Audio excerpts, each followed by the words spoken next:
Selanjutnya, Dayang Sumi dan seekor anjing yang bernama Tumang hidup berbahagia dalam mahfilah rumah tangga.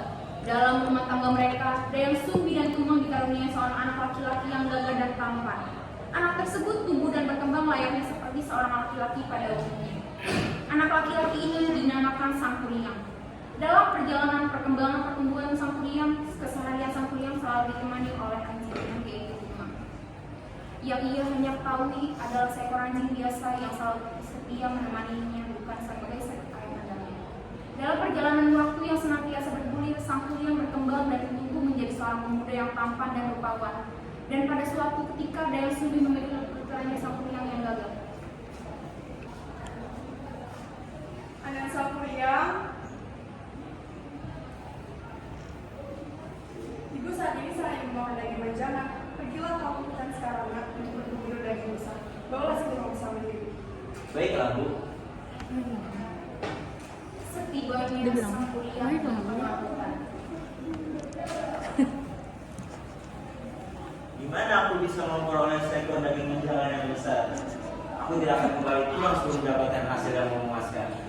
Jika aku tidak membawa hasil, maka dengan sangat terpaksa akan aku ucapkan anak panah ini ke tubuh si Tumang. Lalu Sang Kuryang mengarahkan musuhnya ke arah si Tumang. Dan benar saja, ia telah melakukannya. Tumang pun terkena anak panah Sang Kuryang dan tak lama kemudian si Tumang pun sekarat dan akhirnya mati. Begitu Sang Kuryang tiba di rumah, ia menyerahkan Tumang kepada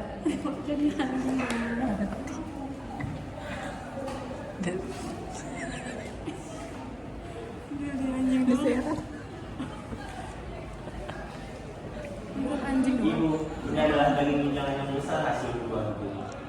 Terima kasih banyak anakku. Kau sangat yang sekali dalam berburu menjangan. beberapa saat setelah makan selesai, Dayang Sumi teringat akan si Tumang. Gimana si Tumang? Kenapa ia belum pulang? Sang Kuryang, kemarilah anak. Iya, Bu. Ada apa gerangan? Kau tahu di mana si Tumang? Kenapa ia belum pulang? Maafkan aku, Ibu. Tumang telah mati di tangan Ibu. Daging yang Ibu makan bukanlah daging menjangan, tapi daging itu milik si Tumang. Hah? Apa? Yang kau berani sebutkan kepada ibumu adalah daging si Tumang? Iya, Bu. Benar sekali, Bu. Dasar anak tahu diri. Pergilah kau dari rumah ini. Dayang Sumi begitu marah besar mendengar cerita tersebut. Dengan refleks disertai dengan amarah yang memuncak, Dayang Sumi memukul kepala Sang Kuryang dengan benda peralatan dapur yang dipegangnya. Sang Kuryang terluka cukup parah di bagian kepalanya. Maafkan aku, Ibu. Baiklah, aku akan pergi dari sini. Beberapa tahun berlalu, Sang Kuryang yang telah mengembara ke seluruh negeri dan selanjutnya memutuskan untuk kembali ke rumahnya. Sesampainya di rumahnya, Sang Kuryang sangat heran melihat banyak perubahan yang terjadi pada kampungnya. Kemudian dia bertemu kembali dengan ibunya, namun keduanya tidak saling mengenal.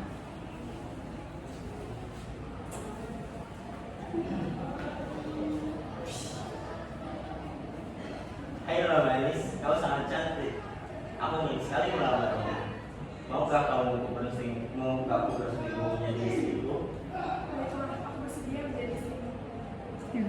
Suatu ketika, Sang Kuryang meminta tolong untuk merapikan. Jadi kalau diceritakan dan Dayang Sumi pun mengikuti kemauan. juga berubah Dayang masih Sumi muda kali si Sang Kuryang yang dari kecil ke gede tapi gak ada perubahan signifikan.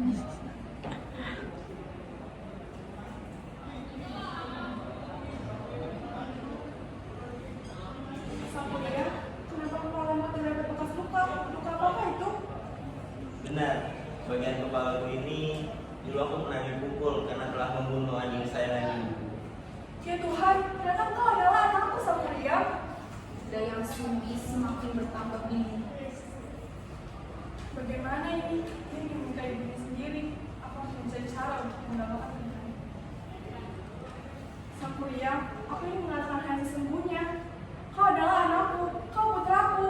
Aku yang dahulu pernah memukul kepalamu hingga berbekas seperti itu. Kau bohong, kau hanya tidak mencintaiku bukan?